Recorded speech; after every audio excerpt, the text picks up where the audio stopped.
Network এখানে visa নামে প্রতারক স্বীকৃতি পায় জানি কোন লোক জানি ভুক্তভোগী আর না হয়। আর এখানে আমার জানা মতে আমি এখানে 1 বছর থেকে ভুক্তভোগী, আমার জানা মতে 250 প্লাস মানুষ আমি চিনি, ওরা টাকা পায় 250 প্লাস। ওদের যদি 1 টাকা করে হয় 250 টাকা।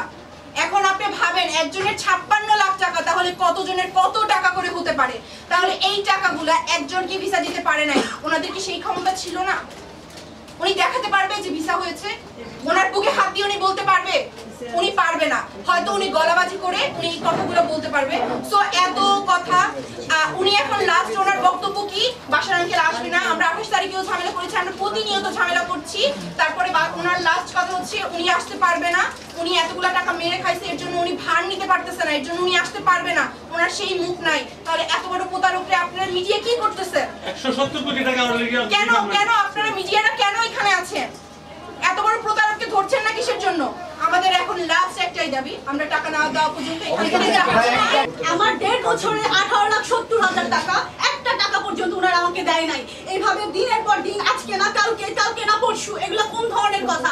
টাকা আমরা চেকে দিয়েছি, আমরা লাস্ট 18 লাখ না 20 লাখ টাকা আমি তাদেরকে দিয়েছি। ওই 20 লাখ টাকা তারা কেটে কেটে 18,70,000 এসেছে, সেটাও আমি এখানে বছর ধরে দিচ্ছি। সবার মতামত নিয়ে একটা দাবি আমরা এখানে পেশ করছি এবং সবার সামনে তাদের সামনেও বলছি, আমরা ফোন করেও জানাইছি, সবাইকে একই কথা বলতেছি বারবার, আমাদের টাকা আমরা আজকে এবং এই মুহূর্তে চাইছি। যেহেতু আজকে ব্যাংক বন্ধ হয়ে গেছে, আমরা আগামীকাল পর্যন্ত এখানে স্টে করতে রাজি আছি, যতক্ষণ পর্যন্ত আমরা আমাদের টাকা আমরা হাতে হাতে যেভাবে দিছি টাকা ওইভাবে দরকার হয় হাতে হাতে নিব। অথবা আমাদের এখানে কথা হচ্ছে যে আমরা এই টাকা নিয়ে তারপর এখান থেকে যাব। এখন ইতিমধ্যে সবাই সব কথাগুলি বলছে, আমাদের প্রেক্ষাপটগুলি বলছে। আজকের প্রেক্ষাপটটা যদি বলি, আমরা দীর্ঘদিন ভুক্তভোগী হয়েছি অলরেডি।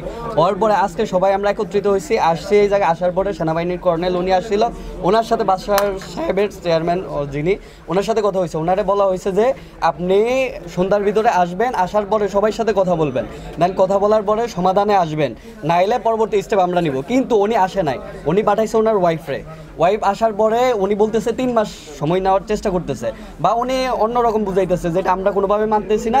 এখন আমাদের দাবি হচ্ছে সর্বশেষ আমরা দীর্ঘদিন ওদের ডেট নিছি, ওদের কথা জানি আমরা কীরকম কথা বলতে পারে বা কী করতে পারে। এখন আমাদের লাস্ট স্টেপ হচ্ছে আমরা এখানে আসি, স্টে করতেছি, যতক্ষণ পর্যন্ত টাকা না পাই ততক্ষণ পর্যন্ত আমরা এখানে আসি। ইতিমধ্যে আমাদের লোকজনরা সেনাবাহিনীর সাথে যোগাযোগ করছে, উনি আসছিল কর্নেল সাহেব, উনি ওই বাদশাহ সাহেবকে আলটিমেটাম দিয়ে গেছে যে 6টার মধ্যে আপনার এটার সমাধান করেন, কিন্তু উনি আসে নাই, ওনার ওয়াইফকে পাঠাইছে, এখন উনি আসবে না। তো এখন এই বর্তমানে আমরা হতাশ অবস্থায় আছি, আমরা যে কী করবো আমরা বুঝতে পারতেছি না, কারণ আমাদের সবার পকেটের থেকে টাকা একজন এক একভাবে ম্যানেজ করে টাকা দিছে। কেউ ব্যাংকের থেকে লোন নিছে, তার ইন্টারেস্ট বাড়তেছে, কেউ জমি জমা বন্ধক দিছে, কেউ বাড়িঘর বন্ধক দিছে, বিক্রি করছে, এইভাবে আমরা টাকাগুলি দিছি, কিন্তু আমাদের একটা টাকা এখনো ফেরত দেওয়া হচ্ছে না। বিএসবি ক্যাম্বিয়ানে আমাদের কাছ থেকে ভুয়া অফার লেটার দিয়া টাকা নিছে, 16 লাখ টাকা আমার ব্যক্তিগত কাছ থেকে নিছে। আজকে 2 বছর 4 লাখ টাকা করে 4টা চেক দিছে, কিন্তু একটা চেকও পাস হয় নাই। ওনাদের কাছে আসলে ওনারা আমাদেরকে অফিসের ভিতরে দুর্ব্যবহার করে, আমাদেরকে ভিতরে ঢুকতে দেয় না। আমরা এখন মাননীয় আমরা সমন্বয়ক যারা আছে বা সরকার প্রধান যারা আছে তাদের কাছে আকুল আবেদন যে আমাদের টাকাগুলো যেন অনতি বিলম্বে আগামী কালকের ভিতর দিয়ে দেয়। আমরা আজকে রাত্রে এখানে স্টে করতেছি, কালকে সকাল থেকে আমরা টাকাগুলো যেন বুঝে যাবো। বিদেশে ভালো উচ্চশিক্ষার জন্য আমি 55 লক্ষ টাকা দিছি, আমাকে বলছে 2023 সালের নভেম্বর মাসের মধ্যে আমার বাচ্চাদেরকে ফ্লাইট দিয়ে দিবে। আজকে 2024 1 বছর হয়ে গেছে, আমার বাচ্চাদেরকে পাসপোর্ট রিসিভ করছে, তাদের টাকা দেয় নাই বলে আমার রিসিভ পাসপোর্টের সব ক্যান্সেল করে দিয়েছে, রিপোজ করে দিয়েছে। ম্যাডাম কি একটু জিজ্ঞেস করেন তার অনুভূতিটা কি? 55 লক্ষ টাকা দিছি, মানে খুশি আছে। ব্যাংকেতে আমার 1 কোটি টাকা এফডিআর করাইছে, আমি ওখানে 15 লক্ষ টাকা ইন্টারেস্ট দিছি, আমার এগুলো ডেমারেজ কে দিবে? ওনারা ভাই শুনলাম আমাদের এই স্টুডেন্টের 170 কোটি টাকা তারা কি করছে? অবশ্যই বিদেশে পাচার করছে, অবশ্যই বিদেশে পাচার করছে। আমরা যখন আগে টাকা চাচ্ছি, থানা আমাদের কোনো রিপোর্ট নেয় নাই, জিডি নেয় নাই, স্টুডেন্টের সাথে আমাদের অনেক ভয় দেখাইছে, কোনো রকম আমরা বিক্রি করতে নাই। এখন তারা আমাদের টাকা পাচার করে বিদেশ পাঠাইছে, এখন আর কোনো চাই না, এক দফা এক দাবি আমরা টাকা চাই। আমি এই ইনস্টিটিউশনের মধ্যে হচ্ছে গিয়ে 2 বছর ধরে ঘুরছি। আমি হচ্ছে গিয়ে আমার এই মানে কলেজ ফার্স্ট ইয়ারে থাকার সময় হচ্ছে আমি প্রিপারেশন নেওয়া শুরু করেছি যে হচ্ছে আমি বিদেশ যাব। তো তারা বললো যে হচ্ছে আপনি জানুয়ারিতেই যেতে পারবেন, জানুয়ারিতেই যেতে পারবেন। তারপর জানুয়ারিতে সে এসে বলে যে হচ্ছে না হবে না, আপনি সেশন ডেফার করেন। তারপর হচ্ছে আমি যে ইউনিভার্সিটিতে ইনিশিয়ালি অ্যাপ্লাই করেছিলাম ওই ইউনিভার্সিটি থেকে হচ্ছে তারা আমাকে আর কোনো ইয়ে করে নাই, তারা হচ্ছে নিয়ে গেছে আমাকে অন্য কোনো ইউনিভার্সিটি, আলগোমা ইউনিভার্সিটি।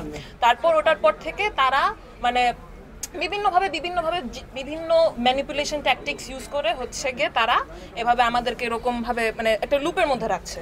লুপের মধ্যে রাখার পরে এখন এই যে যখন মানে গতকালকে যখন জানলাম যে হচ্ছে আমার ভিসা রিজেক্টেড, তখন এখন যে আসবো, এখন আমি টাকাগুলো কোথায়, তাদের কাছে আমি হচ্ছে 5-2 বছর ধরে যখনই হচ্ছে টাকা চাই যে হচ্ছে আমার টাকাটা কোথায়, আমার টাকাটা আপনারা দিয়ে দেন, কারণ এই টাকাটা যদি আপনাদের কাছে আছে, এটা যদি আমার কাছে থাকতো আমি তো অ্যাটলিস্ট ইন্টারেস্ট পাইতাম, কোনোভাবে না কোনোভাবে তো ইন্টারেস্ট পাইতাম। তাই ওই টাকাটার জন্য বলে যে না আমাদের তো পোর্টালের মধ্যে আছে, আমরা টাকার জন্য অ্যাপ্লিকেশন করেছি, হ্যাঁ আসলেই দিয়ে দিব। তারা খালি এরকমভাবে আস্থা দিতে থাকে যে তারা আমাদের জন্য করবে, কিন্তু দিন শেষে মানে কাজের দিক থেকে তারা ওটা করে।